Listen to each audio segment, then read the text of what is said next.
ஆண்டவருக்குள் பிரியமான அன்பு சகோதர சகோதரிகளே, ஆண்டவருடைய இந்த உயிர்ப்பின் பாஸ்கா காலத்தில் நம்ம கடந்து போய் கொண்டிருக்கிறோம். இந்த உயிர்ப்பின் பாஸ்கா காலம் நம்மை பலவிதமான சிந்தனைகளுக்குள் அழைத்து செல்ல ஒரு வல்ல காலமாக, ஒரு வல்லமையுள்ள ஒரு காலமாக அது இருக்கிறது. அதனால் இதெல்லாம் முடிஞ்சிருச்சு, அதனால் நம்ம உயிர்ப்பின் நாட்களில் எல்லாம் பழையபடி நமக்கு எல்லாமே கிடைச்சிடும், அதனால் வாழ்க்கை முறை மாறிடுச்சு அப்படின்னு சொல்லி நம்ம என்ன செஞ்சிடக்கூடாது. பழைய அந்த தவக்காலத்தில் இருந்த அழுத்தத்தை விட்டுவிடக்கூடாது. ஒருவேளை அந்த தவக்காலத்தினுடைய அழுத்தம் இங்கே இல்லை, மாறாக இது வேறு ஒரு அழுத்தத்திற்குள்ளே போகிறோம். இது ஒரு சுதந்திரமான, கடவுளுக்காக இன்னும் நம்ம நிறைவாக செய்யணுங்கிற ஒரு ஆசீர்வாதமான காலத்திற்குள்ளே நம்ம நிற்கிறோங்கிறத நீங்கள் மறந்துடக்கூடாது. அதுக்கு தான் இன்றைக்கு வாசகங்கள் எல்லாம் ஆண்டவருடைய உடனிருப்பை வைத்து வைத்து வைத்து பேசுது. ஆண்டவர் இங்கே காட்சி கொடுத்தாரு, அங்கே காட்சி கொடுத்தாரு அப்படின்னு பேசக்கூடிய அந்த வார்த்தைகள் எல்லாமே கடவுளுடைய அந்த இரக்கம் எவ்வளவாய் ததும்பி வழிகிறது என்பதை இந்த மனுக்குலம் அறிந்து கொள்ள வேண்டும். அதனால தான் ஆண்டவர் இதையும் நமக்கு கொடுத்து கொண்டிருக்கிற இந்த காலத்தில் அன்புக்குரியவர்கள் நாம் ஆண்டவருக்குள்ளே நிறைவடைகிற பிள்ளைகளாக மாற ஆண்டவர் அழைத்து கொண்டிருக்கிறார். இப்போது ஒரு காரியத்தை நம்ம எல்லா விஷயத்திலும் பார்க்க முடியும். என்ன அப்படின்னா, நம்ம ஒரு வாழ்க்கை முறை, அதான் சொல்லுவாங்க, நம்ம ஒரு தனி தீவு அல்ல, நம்ம தனி ஒரு மனிதனால் நம்ம வாழ்வதல்ல, நம்ம ஒரு தோப்பு மாதிரி, நம்ம ஒன்றித்து வாழக்கூடிய ஒரு அபிஷேகத்தை பெற்றிருக்கிறோம். ஒரு மனிதன் ஒரு தனி தீவாய் வாழ முடியாது. ஏன்னா அது ஒரு வாழ்க்கை முறையினுடைய யதார்த்தம் அல்ல அது. ஏன்னா ஒரு குழந்தை பிறக்கிறது அப்படின்னா அந்த குழந்தை அடுத்தவர்களுடைய அரவணைப்போடு வளரணும். அதுதான் கடவுளுடைய திட்டமும் கூட. அதனால தான் கடவுளே பாருங்கள், தன் திட்டத்தை தனியாக வச்சு செஞ்சுட்டு போயிடலை. ஒரு குடும்பத்தை உருவாக்கி அந்த குடும்பத்திற்குள்ளே அவர் உட்கார்ந்து அவர் என்ன செய்கிறார், அந்த காரியங்களை செய்தார். இன்றைக்கு இதை தான் நம்ம புரிந்து கொள்ள வேண்டும். குடும்பம் என்கிற அந்த ஒரு கட்டமைப்பு, அந்த கட்டமைப்பிலிருந்து நம்ம கற்றுக்கொள்ள வேண்டிய விஷயம். இதில் தான் இன்றைக்கி ஒரு அடையாளத்தை நம்ம பார்க்குறோம். திருத்துதர் பணியில் ஒரு முன்மொழி வசனம் அப்படி போட்டிருக்கிறாங்க, ஒரே உள்ளமும் ஒரே உயிருமாய் இருந்தனர். இந்த வார்த்தையை நீங்கள் நல்லா யோசித்து பாருங்கள், மீண்டும் மீண்டும் சொல்லிப்பா. ஒரே உள்ளம் ஒரே உயிர். இவங்க கூட பிறந்தவங்களை பற்றி சொல்லலை, இது எல்லாம் ஆண்டவருக்குள் பிறந்தவர்கள், ஆண்டவருக்குள்ள நம்பிக்கையாளர்களாக ஒன்றாய் பிறந்தவர்கள். அவங்களுக்கு சொல்லப்படுகிற வார்த்தை திருத்தூதர் பணியிலிருந்து இந்த வாசகம். அதில் வரக்கூடிய அந்த வார்த்தை பாருங்கள், அவர்கள் ஒரே உள்ளமும் ஒரே உயிருமாக இருந்தனர். இந்த வாசகத்தை நீங்கள் கேட்டீங்க. நம்பிக்கை கொண்ட மக்கள் அனைவரும் ஒரே உள்ளமும் ஒரே உயிருமாயிருந்தனர். அவர்களுள் எவரும் தமது உடைமைகளை தம்முடையதாக கருதவில்லை. அப்போது அந்த உடைமை தான் நம்மளை என்ன செய்யுது, உலகத்தில் நம்மளை பிரிக்குது, இது என்னுடையது அப்படின்னு. அப்போது அந்த உடைமைகளை எல்லாம் அவங்க என்ன செய்கிறாங்க, ஒரு மாற்று அடையாளமாக வைக்கிறாங்க. இதெல்லாம் திறந்தாங்க, விட்டுட்டு வந்தாங்க அப்படிங்கிறத விட அவங்க வேறு ஒரு அடையாளமாக மாற்றுறாங்க. விட்டுடலை, அவங்க தூக்கி தூர போட்டுட்டு வரலை, அதை கொண்டு பொதுவில் வச்சு பகிர்ந்து கொள்ளக்கூடிய அடையாளமாக வைக்கிறாங்க. அப்போ அந்த இடத்துல உருவாகக்கூடிய ஒரு ஆற்றல், ஒரே உள்ளம் ஒரே உயிர். பார்த்தீங்களா? அப்போ ஒன்றித்து இருப்பது இறை விருப்பமாக இருக்கிறது என்பதை நீங்கள் இன்றைக்கு தெரிந்து கொள்ள வேண்டும். ஒன்றித்திருப்பது இறை விருப்பம், அது ஆண்டவருடைய திட்டம் கூட. அதனால தான் இன்றைக்கி ஒரு குடும்பம் என்கிற ஒரு சூழலை பிசாசு சிதைக்கிறான். இன்றைக்கி நிறைய குடும்பங்களை நாங்கள் பார்த்துட்டு இருக்கிறோம். குடும்பங்களை பிசாசு சிதைக்கிறான். அதுக்கு 1000 வழிகளை அவன் பயன்படுத்துகிறான். நம்ம குடும்பங்களை கட்டுறதுக்கு ஒரு சில வழிகள் தான் இருக்கிறது. நேர்மையாக போகிறவங்களுக்கு ஒரு வழி தான், ஆண்டவர் சொன்ன அந்த நேர் வழிங்கிறது ஒன்று தான். அந்த குறுக்கு வழிங்கிறது நிறையா இருக்கிறது. அதனால் அந்த தீமையினுடைய ஆதிக்கம் எப்படி வேண்டுமானால் உள்ளே வருகிறது. அதனால தான் நம்ம ரொம்ப ஜாக்கிரதையாக இருக்க வேண்டிய காலகட்டத்தில் நம்ம இருக்கிறோம். குடும்பம் உருவாகுவதை போல் உருவாவதும் அது உடனே உடைந்து போவது, இதெல்லாம் தீயவன் செய்து கொண்டிருக்கிற மிகப்பெரிய ஒரு காரியம். அதனால் இது நம்ம என்ன செய்யக்கூடாது, நான் எடுத்த முடிவு தான் சரி, இந்த குடும்பம் உடைந்தது, என்னுடைய கஷ்டத்தை இதுக்கு மேலே நான் எப்படி எடுத்துகிட்டு போகிறது, அதனால் அந்த குடும்பத்தை உடைக்கிறேன், நான் இந்த குடும்பத்தை விட்டு வெளியில் வரேன், அப்படிலாம் நிறைய முடிவு எடுத்துக்கொண்டு தான் இருக்கிறோம். ஒரு சில நேரத்தில் வேறு வழி இல்லாமல் அதை நாங்களே சஜஸ்ட் பண்ண வேண்டி இருக்கிறது. ஆனால் அது சரிதானாங்கிறத நம்ம யோசித்து பார்க்குறோம். தாவீதின் குடும்பம் பாருங்கள், கடவுளோடு இணைந்திருந்தது. அதுக்கு தான் அடிப்படையில் நம்ம என்ன செய்கிறோன்னா, கடவுளோடு இணைந்திரு. தாவீது குடும்பத்தை பார்த்து ஒரு உதாரணமாக வைக்கிறோம் பாருங்கள்.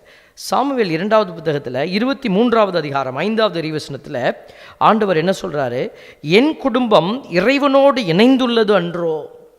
அவர் சொல்கிறார் பாருங்களேன், இது இன்றைக்கி நம்ம வாசிக்கிற வார்த்தை இல்லையே, என்றைக்கோ எழுதி வச்ச வார்த்தை. அது தாவீதினுடைய குடும்பத்தை குறித்த ஒரு வார்த்தை. என் குடும்பம் இறைவனோடு இணைந்துள்ளது அன்றோ, அனைத்திலும் திட்டமிடப்பட்டு உறுதியாக்கப்பட்டு என்றும் நிலைக்கும் உடன்படிக்கையை அவர் என்னோடு செய்து கொண்டார். என் அனைத்து மீட்பும் விருப்பும் அவரால் உயர்வு பெறாதோ. இப்படி நான் இணைந்து இருக்கிறதுனால அவர் உடன்படிக்கை என்னோட புதுப்பிச்சுக்கிறாரு. அப்போ எல்லாம் நிறைவு பெறுந்தானே, அப்போ நிறைவு பெறாமல் போயிடுமா அப்படின்னு அவர் நமக்கு ஒரு கேள்வியை வைக்கிறார் பாருங்களேன். அப்போ அவருடைய அந்த புத்தகத்தை எடுத்து நீங்கள் வாசித்து பார்த்தீங்கன்னாக்க அதில் தாவீது தான் இதை சொல்கிறாருங்கிறதுக்கு அதனுடைய வரிகள் எல்லாம் ரொம்ப அழுத்தமாய் சொல்லப்பட்டிருக்கிறது. மேன்மை மிக்கவரும் யாக்கோபின் கடவுளிடம் திருப்பொழிவு பெற்றவரும் இஸ்ரவேலரின் இனிமைமிகு பாடகரும் ஈசாயின் மைந்தருமான தாவீதின் இறுதி மொழிகளாவன. கடைசி இறுதி மொழிகளாவன என்ற வார்த்தை நம்மளை சிந்திக்க வைது. கடைசியாக அவர் சொல்லிட்டு போகிற நல்ல விஷயங்கள். ஆண்டவரின் ஆவி என் மூலம் பேசினார், அவரது வார்த்தை என் நாவில் ஒலித்தது. இஸ்ரேலின் கடவுள் என்னோடு பேசினார், இஸ்ரேலின் பாறை எனக்கு கூறினார். மானிடரை நீதியோடு ஆள்பவன், இறையச்சத்துடன் ஆள்பவன், விடியற்கால ஒளி என திகழ்கின்றான் அப்படின்னு என் குடும்பம் இறைவனோடு இணைந்துள்ளதன்றோ என்று கடைசியாக இந்த வரிகளை வைக்கிறார். அப்போ பாருங்கள், இது கடவுளோடு இணைந்திருக்கிற அந்த ஒரு பாக்கியத்தை பைபிளில் நிறைய இடத்துல நம்ம பார்க்குறோம். கடவுளோட பிள்ளைங்க ஆண்டவரோடு இணைந்திருக்க விரும்புகிறது. 2 குறிப்பேடு 5:13 நம்ம ஒரு அடையாளத்தை பார்க்குறோம் பாருங்கள். எக்காலம் ஊதுவோரும் பாடகரும் இணைந்து ஒரே குரலில் ஆண்டவருக்கு மாட்சியும் நன்றியும் செலுத்தினர். ஒரே குரலில். அப்போனா பாடகர் இணைந்து பாடுறாங்க. சொல்லுது பாருங்கள், அவர்கள் எக்காலம் ஊதி கைத்தாளம் கொட்டி இசைக்கருவிகள் மீட்டி, சும்மா ஒரே ஒரு விஷயத்தை மட்டும் செய்தில்லைங்க, அவர்கள் எக்காலம் ஊதி கைத்தாளம் கொட்டி இசைக்கருவிகள் மீட்டி ஆண்டவர் நல்லவர் என்றுமுள்ளது அவர்தம் இரக்கம் என்று ஒரே குரலில். இங்கே தான் விஷயம். அவங்க வேறு குரலில் பாடலை, ஒரே குரலில் ஆண்டவருக்கு புகழை செய்தனர். மேகம் ஆண்டவரின் இல்லத்தை நிரப்பிற்று. அப்போ அவங்க ஒருமித்து ஒரு காரியத்தை செய்கிற போது அங்கே என்ன நிகழ்கிறது பாருங்கள், கடவுளுடைய இரக்கத்தின் மேகம் அந்த இடத்தை நிரப்புகிறது. அப்போ ஒரு பாடகர் குழுவில் எல்லாரும் சேர்ந்து பாடும்போது ஏற்படுகிற ஒரு மகிழ்ச்சி இருக்குது பாருங்களேன், அதுதான் நிறைவுங்க. அதனால தான் இன்றைக்கி திரு அவையில் பார்த்திங்கனாக்க சர்ச்சிலெல்லாம் குரூப் சிங்கிங்கை நம்ம சஜஸ்ட் பண்ணுறோம். குழு பாடல் எதுக்குன்னா, அதில் யார் பெஸ்ட்டாக இருக்கிறாங்கன்னு பார்த்து அவங்கள செலக்ட் பண்ணி அவங்கள வச்சு பாடுறதுக்கு இல்லை. நிறைய பங்குத்தலங்களில் பாடகர் குழுவிலிருந்து தான் பிசாசு வேலை செய்வான். ஏன்னா அங்கே தான் ஒரு பெருமைக்கான அடையாளம் அதிகமாய் வெளிப்படுகிறது. அது பாடுறது, இசைக்கருவிகள் மீட்டுறது, அவங்க தான் அந்த கோயிலினுடைய ஒரு பிரதான சக்தியாக திகழ்வதை போல ஒரு பிம்பத்தை பிசாசு ஏற்படுத்துவான். அந்த இடத்துல தாழ்ச்சி இல்லை அப்படின்னா பெரிய வேதனை அவர்களால் அந்த பங்குக்கு வரும் பாருங்களேன். அந்த பங்கு அப்படியே நிலை குலைஞ்சு போயிடும். நான் இருந்த பங்கில் அப்படி நடந்தது. ஒரு பங்குன்னு சொல்ல முடியாது, பல பங்குகளில் நடந்து கொண்டு இருக்கிறது. அது என்னுடைய அனுபவமாகவும் நான் முன்வைக்கிறேன். நாங்கள் பங்கில் இருந்த இடத்துல நாங்கள் அதில் சண்டையோ சச்சரவோ எங்களால் குருவால் நிகழ்வதல்ல, ஆனால் அந்த குழுக்களாலேயே நிகழும் பாருங்களேன். அப்போ அவங்கக்கிட்ட அந்த ஒற்றுமை இல்லை, தனித்துவமான அந்த பண்பு, தாழ்ச்சி என்கிற அந்த பண்பு இல்லை. ஒரு தளத்தில் அப்படித்தான் ஒரு செய்தி கேள்விப்பட்டேன். என்னென்னு சொன்னீங்கன்னா, அந்த ஒரு பாடகர் குழுவில் சேர விரும்பிய ஒரு சகோதரி, அவர் போய் பாடிக்கொண்டிருக்கிற நேரத்தில் அவரை பிடித்து தள்ளி விடுறாங்க, கீழே வெளியில் தள்ளுறாங்க. அந்த சகோதரி அழுது குருவானவரிடத்தில் முறையிடுகிறார், என்னையை பிடிச்சி வெளியில் தள்ளிட்டாங்க. இப்போ இந்த குருவானவர் என்ன சொல்ல முடியும்? எக்ஸிஸ்டிங் குரூப்பை நம்ம போய் வெளியில் தள்ள முடியுமா? இது அவுட் ஆஃப் டாப்பிக்காக தெரியலாம் பாருங்கள். ஆனாலும் நான் இதை தேவையென்று தான் சொல்லி கொண்டு இருக்கிறோம். ஏன்னா ஒரு குழுமம் வருகிற போது அது வெறுமனே நம்மளுடைய குரல் வளத்தை காட்டுகிற ஒரு அடையாளமாக மட்டும் இருந்ததுன்னா அது சாபம்தான் என்று சொல்ல வேண்டும். அது அந்த காரியத்தை செய்கிறவர்களுக்கு சாபம். இன்றைக்கி நிறைய பேர் கோயிலில் நன்மை செய்வதாக நினைத்து கொண்டு சாபத்தை அள்ளிட்டு போகிறாங்க. அவங்கக்கிட்ட அந்த தற்பெருமை, நான் என்கிற அகந்தை, பிறரை உள்ளே விடாதபடிக்கு தடுத்து நிறுத்துகிற வேதனை, இதெல்லாம் எங்கே போய் விழுவோம் கடைசியில்? அதனால தான் நம்ம கோயிலுக்குள்ளே வரக்கூடாது. வந்துட்டோம்னா பெருந்தன்மையாக செயல்படுறதுக்கு தயாராக இருக்கணுங்க. ஆண்டவருடைய காரியம் பாருங்கள். குறிப்பேடு 2வது புத்தகத்தில் 5:13 வாசிக்கிறோம். எக்காலம் ஓதுவோர் பாடகர் இணைந்து ஒரே குரலில் ஆண்டவருக்கு மாட்சியும் நன்றியும் செலுத்தினர். மாட்சி எப்படி கொடுக்க முடியும்? மாட்சி கொடுக்க முடியாது, யாரும் நம்ம கொடுக்க முடியாது. அப்போ நம்ம இணைந்து செயல்படும் போது கடவுள் மாட்சி அடைகிறார். ஒரு குடும்பத்தில் பிள்ளைங்க ஒரு 5-6 பிள்ளைங்க இருக்கும்போது அந்த பிள்ளைகள்லாம் சேர்ந்து நின்று அந்த குடும்பத்திற்காக உழைக்கிற போது, அந்த குடும்பத்தை உயர்த்துகிற போது அந்த குடும்பம், அந்த தந்தை மாட்சி அடைவார். இப்படி ஒற்றுமையான பிள்ளைகளை பெற்று வச்சிருக்கிறாரு அந்த அப்பா அப்படின்னு, இந்த அம்மா அப்படி ஒற்றுமையான பிள்ளைகளை பெற்று அம்மா மாட்சி அடைவாங்க. அதே மாதிரி கடவுள் எப்பொழுது மாட்சி அடைவார்? அவர்கள் இணைந்து ஒரே குரலில் பாடுகிற போது தான். அப்போது பாருங்கள், பாடுகர் குழு இணைந்தால் அழகு. அதே போல் நாமும் உள்ளத்திலே ஆண்டவரை புகழ்ந்து பாடிக்கொண்டிருக்கிற பிள்ளைகள் இணைந்து செயல்பட்டால் அழகு. இன்றைக்கி நம்ம யோசிக்கணும் பாருங்கள், ஒன்றித்திருப்பதை பற்றி நம்ம பேசி கொண்டு இருக்கிறோம். இணைந்தால் என்ன கிடைக்குது பாருங்கள். இணைந்தால் இந்த சின்ன பிள்ளைங்களுடைய கதையிலெல்லாம் நம்ம ஒரு புத்தகத்தில் கதை படிச்சிருக்கிறோம். மாடுகள் எருதுகள் ஒன்றாக இருந்த பொழுது ஒரு சிங்கத்தை விரட்டி அடிக்குது. அவைகள் தனித்தனியாய் மேய்ந்து கொண்டிருந்த பொழுது அந்த சிங்கம் ஒன்று ஒன்றா சாப்பிடுது. இந்த கதையை எல்லாருக்கும் குழந்தைகளுக்கு கேட்டிருப்பாங்க, நீங்களும் கேட்டிருப்பீங்க. அப்போ இணைந்திருந்தால் நமக்குள்ளே ஒரு பலத்தை ஆண்டவர் வைக்கிறார் பாருங்கள். மக்கபேயர் 2வது புத்தகத்தில் 11:9 சொல்லுகிறது, அப்போது அவர்கள் அனைவரும் இணைந்து இரக்கமுள்ள கடவுளை போற்றினார்கள். இந்த சம்பவம் எப்போ நடக்குது பாருங்கள். அவர்களுடைய கோட்டைகளை எல்லாம் லீசியா நாட்டினர் முற்றுகையிட்டது பற்றி மக்கபேயும் அவருடைய ஆள்களும் அறிய நேர்ந்தது. அப்பொழுது இஸ்ரேலை மீட்க ஒரு நல்ல வானதூதரை அனுப்புமாறு அவர்களும் எல்லா மக்களும் அழுது புலம்பி வேண்டினார்கள். ஆண்டவர்கிட்ட கேட்குறாங்க, நாங்கள் போய் மட்டும் வெற்றி அடைய முடியாதப்பா, எங்களுக்கு நல்ல தூதரை கொடுங்கன்னு கேட்டு அவங்க மன்றாடுறாங்க. அப்படி மன்றாடுகிற போது அவர்கள் எருசலேமுக்கு அருகில் இருந்தபோதே வெண்ணாடை அணிந்து பொன் படைக்கலங்களை சுழற்றி கொண்டிருந்த குதிரை வீரர் ஒருவர் அவர்களது தலைக்கு மேல் தோன்றினார். பாருங்க, இவர்கள் ஒன்றித்து செயல்பட முடிவு செய்கிறாங்க. முதல்ல இவங்க போருக்கு தயாராகிறாங்க. வாங்க நம்ம போரிடுவோம், வெற்றி பெறுவோம் அப்படின்னு ஆண்டவர்கிட்ட மன்றாடுவோம். அதையும் சேர்க்குறாங்க, கடவுளையும் தங்களுடைய துணைக்கு கூப்பிடுறாங்க. இவங்க பேசாட்டு வீட்டில் உட்காந்துக்கிட்டு ஆண்டவரை நீங்கள் செய்யுங்க. பைபிளில் பாருங்களேன், கடவுள் எல்லா இடத்துலையுமே நம்ம முன்னாடி நிப்பாட்டிட்டு நம்மளை முன்னாடி அனுப்பிட்டு அவர் நமக்கு மேலே இருந்து வேலை செஞ்சு வெற்றி அடைச்சிடுவார். கிதியோன் புத்தகத்தில், இதை நீதித்தலைவர் புத்தகத்தில் கிதியோனை பற்றி பார்க்குறோம். அதே போல் தான் இப்படி எல்லா இதுலேயும் மோசேவை அனுப்பி விட்டுட்டு அவர் பின்னாடி இருந்து அற்புதங்களை செய்வார். அப்போ பாருங்கள், கடவுளும் ஒரு சூழல் அப்படியாக இருக்கிற போது அந்த சூழலுக்குள்ளே இறங்கி செயல்படுவார். இணைந்து கடவுள் நம்மளோட இணைந்து தானே இந்த மீட்பு திட்டத்தை அவர் கொண்டு வர விரும்பினார். இன்றைக்கி ஒரு சமூகம் உருவாகிட்டு இருக்குது. அதெல்லாம் கடவுளெலாம் இல்லை, கடவுளெல்லாம் இது மனுஷங்கள்லாம் ஓரமாக வச்சிரு, கடவுளை மட்டும் பாரு, நீ உட்காந்து ஜெபம் பண்ணிக்கிட்டே இரு, ஆண்டவர் எல்லாம் தந்துடுவார். தயவு செய்து நீங்கள் ஏமாந்து போகாதீர்கள். அப்படிப்பட்ட திருச்சபைகள் உருவாகி கொண்டு இருக்கிறது. விசுவாசத்தினாலே நீதிமான் பிழைச்சிடுவான், நீ விசுவாசி போதும், ஆண்டவர் எல்லாம் பார்த்துப்பார். இல்லை, தயவு செய்து நீங்கள் ஏமாந்து போயிடக்கூடாது. நாம் செயல்படுகிற பிள்ளைகளாக இருக்கணும். நம்ம செய்ய வேண்டியதை செய்யணும். பாருங்கள், அந்த 2 மக்கபேயர் 11:9 வாசிக்கிற மீண்டும். அப்போது அவர்கள் அனைவரும் இணைந்து இரக்கமுள்ள கடவுளை போற்றினார்கள். அவர்கள் எத்துணை ஊக்கம் அடைந்திருந்தார்கள் என்றால், பாருங்கள், அவங்க ஊக்கம் அடைகிறாங்க. இப்படி கடவுளை இணைந்து போற்றுகிற போது ஊக்கம் அடைகிறாங்க. எத்துணை ஊக்கத்தை அவர்கள் அடைந்தார்கள் என்று சொன்னால், மனிதரை மட்டுமல்ல, கொடிய காட்டு விலங்குகளையும் இரும்பு மதில்களையுமே தாக்கும் அளவுக்கு துணிந்திருந்தார்கள். இன்றைக்கி நிறைய குடும்பத்தில் அந்த துணிந்து நம்ம தீமைகளை எதிர்கொள்ளக்கூடிய ஆற்றல் இல்லாமல் நம்ம தவிப்பதற்கு காரணம் என்னென்னா, அவர்கள் செய்த செயலை நாம் செய்ய மறுக்கிறோம். என்ன செய்தாங்க? அவர்கள் அனைவரும் இணைந்து இரக்கமுள்ள கடவுளை போற்றினார்கள். அப்போ பாருங்கள், நம்ம இணைந்து வருவது, குடும்ப ஜெபம் ஜெயிக்குதுன்னு சொல்கிறோமே, என்னத்து காரணம்? அதுதான், இணைந்து வரீங்க பாருங்கள்.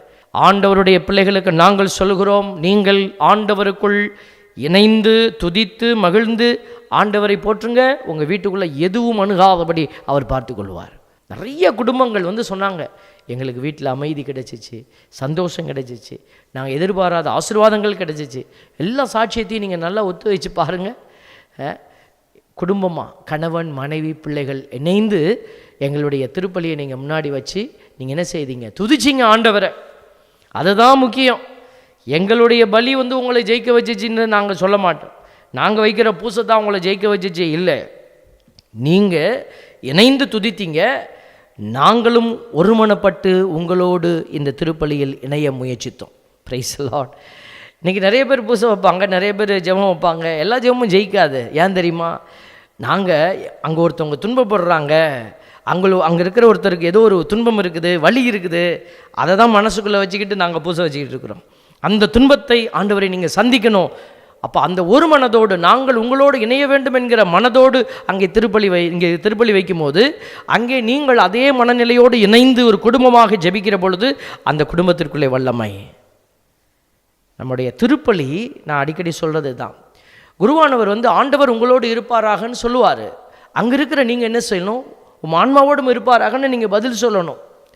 அப்போ யார் சொல்கிறாங்களோ அவங்களுடைய வார்த்தையும் இங்கே குருவானவருடைய வார்த்தையும் இணையுது பாருங்களேன். அந்த கம்மிங் டுகெதர்னு சொல்லுவோம். அந்த இரண்டு வார்த்தை இணையிற அந்த இடத்துல தான் உங்களுக்கு ஆசீர்வாதம் கிடைக்குது.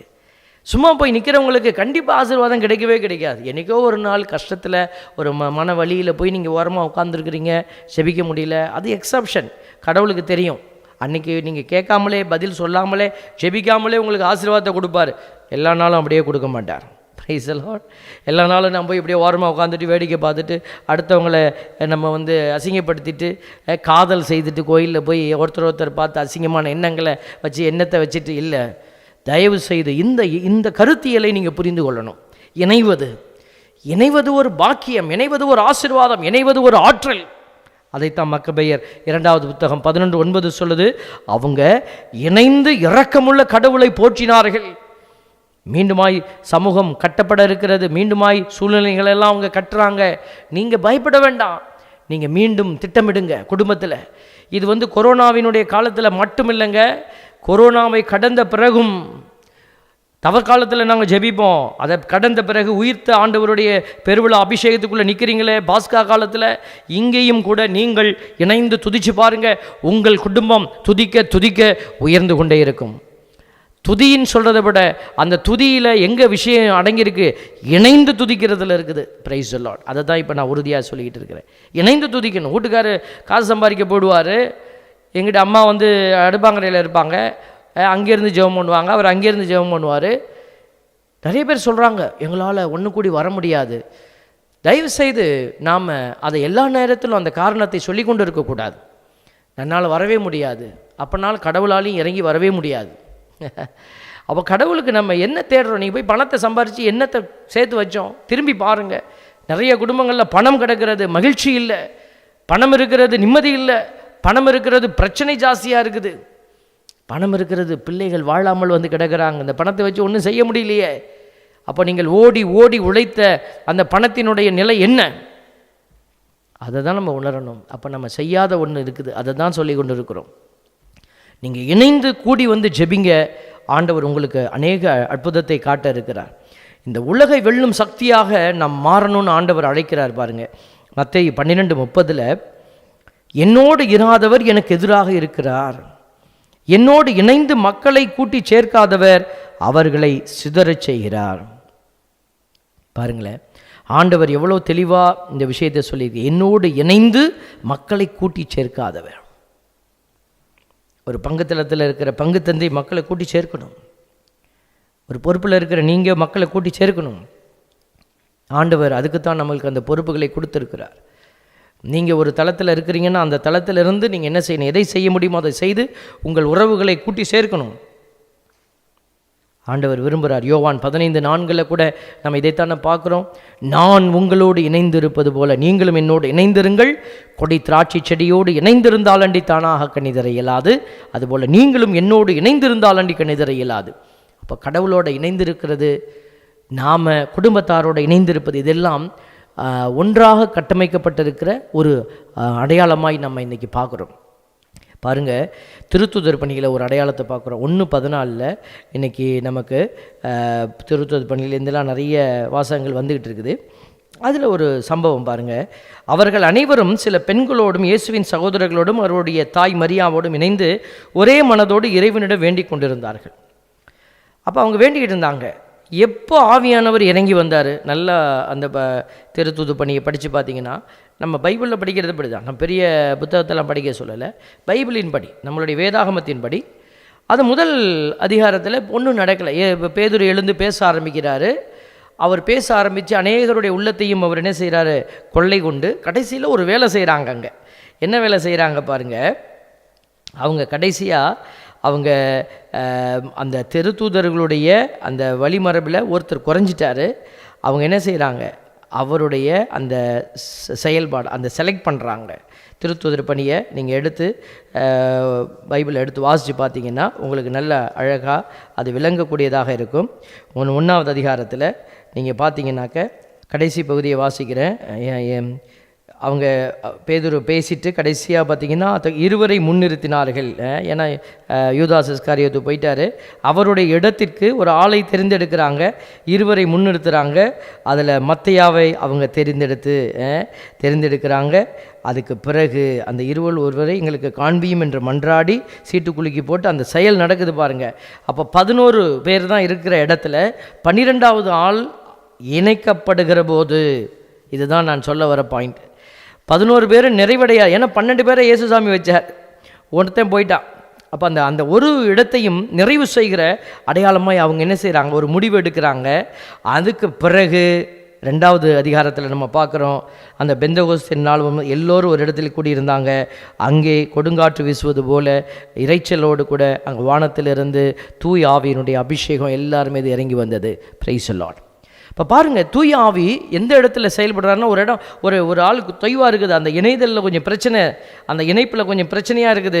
அதை சரி செய்கிற பொழுது ஆவியானவர் அந்த இடத்துல பிரகாசிக்கிறார். என் அன்பு சகோதர சகோதரிகளே, இன்றைய நற்செய்தியில் கூட தோமையாருடைய அந்த பிரசன்னம் இல்லாமல் இருக்குது.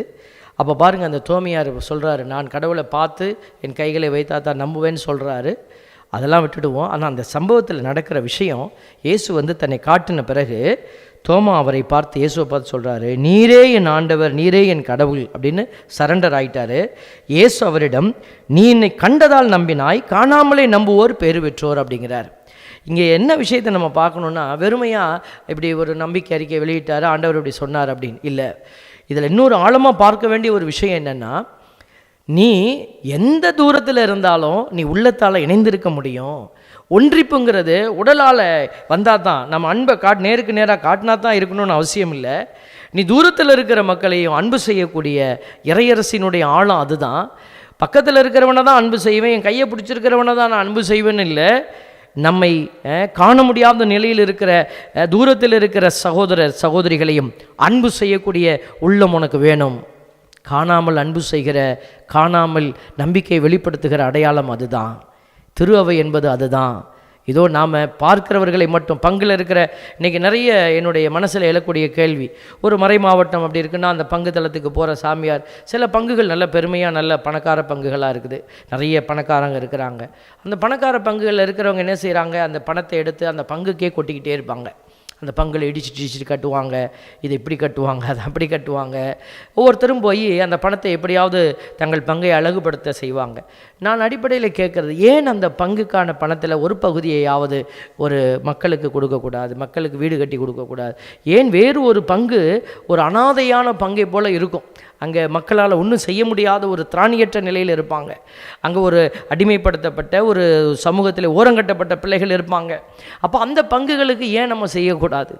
அப்போ பாருங்கள், நம்மளுடைய பார்வை எப்படி இருக்குன்னா, நம்ம காசு நமக்கு தான், இது நமக்கு சமூகத்தில் மட்டும் நம்ம பெருமையாக எல்லாருக்குன்னு சொல்லுகிறோம். ஆனால் நம்மளுடைய செயல்பாட்டுக்குள்ளே நம்ம குறுகிய மனநிலையோடு இருக்கிறோம். ஏன்னா கண்ணால் காண முடியாத அந்த பிள்ளைகளுடைய கவலையை நம்ம உள்ளத்தில் ஏற்க மறுக்கிறோம். ஏன்னா அது கவலை இல்லை, இது அங்கேயும் எங்கேயோ நடக்குது. இன்றைக்கி மியான்மரில் ஒரு கலவரம் நடந்து கொண்டு இருக்கிறது, அங்கே மக்கள் கொல்லப்படுறாங்கன்னாக்க இங்கே இருக்கிற நம்முடைய கண்களிலிருந்து கண்ணீர் வடியணும். அமெரிக்கா தேசத்தில் ஏதோ சம்பவம் நடக்கிறது, நாம் கையை உயர்த்தணும். இங்கே நம்ம இருக்கிற இடத்துல இந்தியாவில் நடக்கிறதுனா இங்கிலாந்தில் இருக்கிறவன் கை உயர்த்தணும். இங்கிலாந்தில் ஒரு காரியம் நடக்குதா, இந்தியாவில் இருக்கிறவன் கை உயர்த்தணும். அப்படி நாம் ஒருவருக்கொருவர் உள்ளத்தால் நம்ம ஒன்றித்து இணைந்து தாங்குகிற அந்த அபிஷேகத்துக்கு தான் தோமையார் வழியாக ஒரு செய்தியை கடவுள் நமக்கு சொல்லிக்கொண்டே இருக்கிறார். ரோமையர் 6:5 ஆண்டவர் சொல்கிறாரு, அவர் இறந்தது போலவே நாமும் அவரோடு ஒன்றித்து இறந்தோமெனில். இதுதாங்க அழைப்பு. இன்னைக்கு உயிர்த்துட்டார் இயேசு, எல்லாம் மீண்டுமாய் பழைய வாழ்க்கை இல்லை. ஆண்டவர் சொல்கிறார் பாருங்க, அவர் இறந்தது போலவே நாமும் அவரோடு ஒன்றித்து இறந்தோமெனில் அவர் உயிர்த்தெழுந்தது போலவே நாமும் அவரோடு ஒன்றித்து உயிர்த்தெழுவோம். என் அன்புக்குரிய சகோதர சகோதரிகளே, ஆண்டவர் இந்த அபிஷேகத்தை தான் இன்றைக்கி நம்மிடமிருந்து எதிர்பார்க்கிறார். இதை நீங்கள் செய்தீங்கன்னா, இதோ ஒன்றிப்பு என்பது வெறுமனா அது எங்கே ஆரம்பிக்கணும்? சேரிட்டி பிகின்ஸ் அட் ஹோம்னு சொல்லுவாங்கங்க. கண்ணால் காண முடியாத யாரோ ஒருத்தர் நான் அன்பு செய்கிறேன்னு சொல்கிறேன். நான் முதல்ல எனக்கு கண்ணுக்கு முன்னாடி இருக்கிற என் குடும்பத்தினரை நான் அன்பு செய்ய கற்றுக்கொள்ள வேண்டும். என் மாமனார், என் மாமியார், என்னை துன்புறுத்துகிறவர்கள், எனக்கு வேதனையை உண்டு பண்ணுங்கள், நான் அவரை அன்பு செய்வேன் அப்படின்னு நம்ம என்ன செய்யணும்? அப்போ தான் அந்த செயலை செய்கிறவர்கள் தான் உயிர்த்த இயேசுவின் அனுபவத்தை பெற்றவர்கள். உயிர்த்த இயேசுவின் அனுபவம் என்பது திடீரென்று இயேசுவுக்கு கிடைத்தது அல்ல, சிலுவை பாடுகளை கடந்து சென்ற அந்த அனுபவம் அது. ஆகவே தான் ஆண்டவர் நம்மையும் அந்த அடையாளத்திற்குள்ளே அழைத்து கொண்டே இருக்கிறார். நீயும் இதே வழியில் வா. உன் துன்பங்களை கண்டு நீ ஓடிவிடாத. உன் வீட்டில் ஒரு கணவனால், மனைவியால், உன்னுடைய பிள்ளைகளால், உன்னுடைய உறவுகளால் உனக்கு காயங்கள் ஏற்படுதுன்னு நீ முடங்கி போகாதே. ஒரு முதுமொழி சொல்கிறாங்க, நீ முடங்கி கிடந்தால் சிலந்தியும் உன்னை சிறைப்பிடிக்கும். சிலந்தி பார்த்தீங்களா மேலே இருக்கும் இல்லையா? நீ முடங்கி கிடந்தீன்னா சிலந்தியும் உன்னை சிறைப்பிடிக்கும். நான் பெண்ணாய் பிறந்து விட்டேன் என்று நீ முடங்கி போகாத. நான் இந்த ஜாதியிலே பிறந்து விட்டேன் என்று முடங்கி போகாத. நான் இந்த பொருளாதார சூழலிலே பிறந்து விட்டேன் என்று முடங்கி போகாத. ஆண்டவருடைய பிள்ளைகள் ஒரு பிரான்சிலிருந்து நிறைய பேர் எங்களுக்கு நிறைய உதவிகளை கொடுத்து கொண்டு இருக்கிறாங்க. தஸ்மினா என்ற ஒரு சகோதரி, அவருடைய குடும்பத்தில் சில பிரச்சனைகள் இருக்கிறது. நிறைய பேர் கஷ்டப்படுறவங்க இருக்கிறாங்க. உடல் ரீதியாக மருத்துவ செலவுகள் ஒரு புறம், அவங்க போராட்டம் ஒரு புறம். ஆனால் அந்த சகோதரி எங்களுக்கு தொடர்ச்சியாக ஒரு சிறிய காணிக்கை எங்களோடு கூட பகிர்ந்து கொண்டே இருப்பார்கள். அவர்கள் ஒரு முறை சொன்ன, நான் இல்லைம்மா நீங்கள் பாருங்கள், உங்கள் தேவைகளை சந்திங்க, கடவுளுக்குரியதை கடவுளுக்கு கொடுத்து தான் ஃபாதர் ஆகணும் அப்படின்னு சொல்லிட்டு அவங்க சொன்னாங்க. ஃபாதர், நீங்கள் அங்கிருந்து செய்கிற காரியம் என்ன, எங்களுக்கு என்ன வேறான காரியமா? அவங்க நம்மளுடைய காரியத்தை அவங்க உணர்றாங்க. பாருங்கள், அந்த உணர்தலினுடைய வெளிப்பாடு அவங்க தங்களுடைய கஷ்டமான ஜீவியத்திலும் கரம் கொடுக்கிற அந்த அன்பை வெளிப்படுத்துகிற அடையாளமாய் நாங்கள் பார்க்கிறோம். தங்களுடைய அந்த துன்பத்தை என்ன செய்கிறாங்க? கடந்து செல்ல விரும்புகிறாங்க. துன்பமே வேண்டாம் சாமி, ஏதாவது மந்திரம் போட்டு எடுத்து போட்டுடு அப்படின்னு நினைக்கல. ஏதாவது எல்லாவற்றையும் கடந்து தானே செல்லணும். பாருங்கள், இப்படிப்பட்ட எளிய மக்களிடமிருந்து நாங்கள் கற்றுக்கொள்கிறோம் எதை செய்ய வேண்டும் என்று. ஆண்டவர் இப்படிப்பட்டவர்களுக்கு அவர் என்ன செய்கிறார்? அவர் பலத்தை தருகிறார், வாழ்வை தருகிறார். அவர்களுக்குரிய அதிசயமான அந்த உயிர்ப்பின் அனுபவத்தை அவர் முன்வைத்திருக்கிறார். ஆண்டவர் எதுக்கு தான் நம்மளை அழைச்சிட்டு இருக்கிறார்? அதனால் நம்ம புலம்பியதெல்லாம் போதும். இதனால் என்று சொல்லி நாம் கை காட்டி பலரை குற்றப்படுத்தியது போதும். உயிர்த்த பிள்ளைகள் எழுந்து வாருங்க. சீடர்களை கண்டவுடனே இயேசு என்ன செய்கிறார்? அவர்களுக்கு கறி மூட்டி அவர் நெருப்பில் மீனெல்லாம் சுட்டு வச்சிருக்கிறார். அவங்க வந்த உடனேயும் அவங்க பேயின்னு அலறாங்க. இயேசுவின் மீது நம்பிக்கையற்றவர்களாக வலைகளை தூக்கி கொண்டு படகுக்கு போயிட்டாங்க, கடலுக்கு போயிட்டாங்க. கடவுள் புலம்பல, மீண்டுமாய் அவர்களை கூப்பிட்டு அவர்களை உண்ண சொல்லி மீண்டுமாய் அப்பத்தை விட்டு அவர்களுக்கு கொடுத்து அவர்களை பலப்படுத்துகிறார். இது ஆண்டவருடைய பலப்படுத்துதல் என்பது அது முடிவடையாத ஒன்று. அது உங்கள் வாழ்க்கையிலும் நடக்க வேண்டும் என்று சொன்னால் நீங்கள் கரமுயர்த்தி கடவுளை புகழுங்க, குடும்பமாக புகழுங்க. ஆண்டவர் உங்களுக்கும் அதே மீட்பை தந்து உங்களை உயர்த்துவார். இந்த அபிஷேகத்துக்காய் நாம் தொடர்ந்து ஜெபிப்போம். ஆமென்.